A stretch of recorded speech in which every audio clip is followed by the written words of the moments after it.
Hola, ¿qué tal? Yo hoy les vengo a mostrar cómo utilizar el aumentador de sonido que nos puede ofrecer Google Chrome.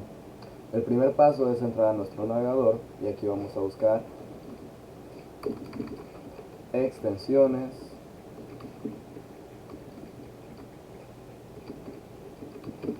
de Chrome. Ahí está el resultado. Y vamos a entrar a cualquiera de estos dos resultados. Cualquiera de los dos es válido. Yo entraré aquí al segundo.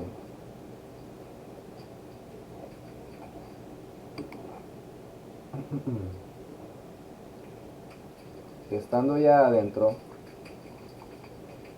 vamos a buscar acá en el buscador Volume.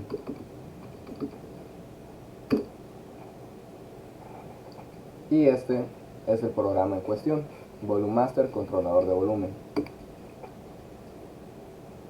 Le damos en Añadir a Chrome. Aquí nos pregunta, ¿quieres instalar Volume Master Controlador de Volumen? Le damos en Añadir extensión. Ahí ya se estaría descargando.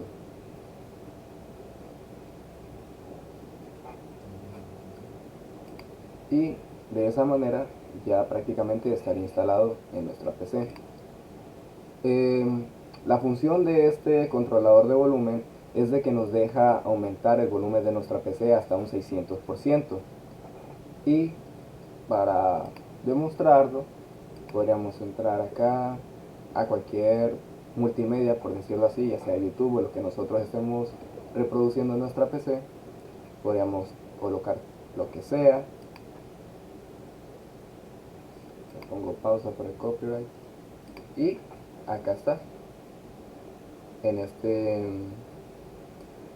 esta pestaña estaría el Volume Master y aquí se puede ver que podemos controlar el volumen y de esta manera aumentar el volumen de nuestra PC mucho más de lo que viene de forma predeterminada.